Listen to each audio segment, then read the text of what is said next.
Днес ще споделя с вас една от най-честите грешки, които наблюдавам жените да допускат в фитнеса в стремежа си да оформят тялото си. Тя е, че не тренират с адекватно усилие, т.е. не стигат близо до отказ и до отказ на упражненията. Какво точно имам предвид? И нека да вземем за пример упражнението Hip Thrust. Нека да си представим, че в програмите им пишат, че трябва да направят 3 серии от 8 до 12 повторения.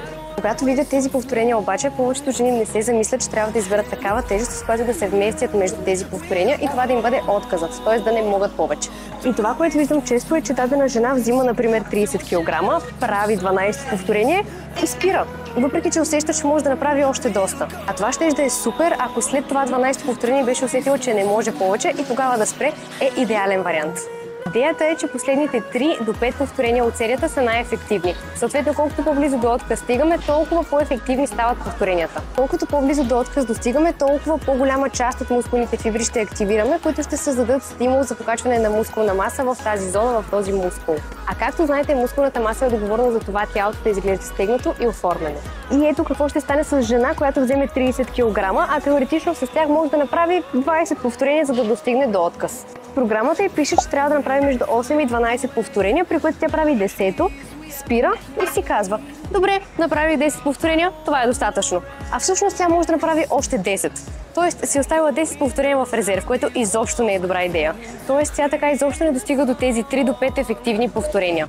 А това, което е трябвало да направи, е просто да вземе тежест, с която ще може да достигне до отказ в този диапазон между 8 и 12 повторения. Например, такава тежест за нея може да са 50 кг и нека си представим, че се раздава, дава всичко от себе си на серията, прави 9-то повторение и не може нито едно. Ето това се нарича трениране до отказ. Както казахме, последните 3 до 5 повторения от серията са най-ефективни, което ще рече, че в тази серия, в този случай, 5-то повторение е било първото ефективно повторение. После 6-то повторение е било по-ефективно от 5-то, 7-то е било по-ефективно от 6-то, след това 8-то е било по-ефективно от предходните и вече 9-то последно повторение е било най-ефективното от цялата серия и то ще даде най-голям стимул за растеж на мускула или мускулите. Сега вече би трябвало да сте разбрали, че да си оставите по 5-10 повторения в резерв изобщо не е желателно. Трябва да стигате близо до отказ и до отказ, но разбира се с правилна форма и постепенно да прогресирате. Изключително важно е да прогресирате на всяко едно упражнение, т.е. постепенно да ставате все по-силни. Ако, например, целта ви е да изпълнявате Hip Thrust с 50 кг за диапазон между 8 и 12 повторения и днес направите 9, следващия път опитайте да направите 10 повторения, 11 повторения и така докато стигнете 12, което е горната граница. А когато това се случи, трябва да прогресирате и съответно увеличавате на 55 кг, например, и с тази тежест опитвате да достигнете отново 12 повторения. А когато ги достигнете, отново увеличавате тежестта, като това важи за всичките ви работни серии. Това е само един метод за прогрес, разбира се, има и още доста други, но този ще ви свърши работа, докато стигнете поне средното ниво.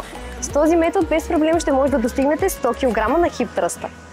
Спирам си информацията до тук, за да не става прекалено дълго. Съвсем скоро ще кача видео с разликата между технически и абсолютен отказ и кой отказ трябва да правите вие за максимално добри резултати. Ако видеото ви беше поне малко полезно, ще сме ви много благодарни да го харесате и да се абонирате за нашия канал с камбанка, за да не изпускате следващото съдържание, което ще качваме за вас. Ако имате нужда от професионална помощ по време на влизането ви във форма, може да посетите нашия сайт и да видите резултатите на част от дамите, с които сме работили. Също така там може да видите нашия модел на работа и ако ви допаднем като треньори, да свържете с нас по една от посочените платформи. Много ви благодарим и до скоро!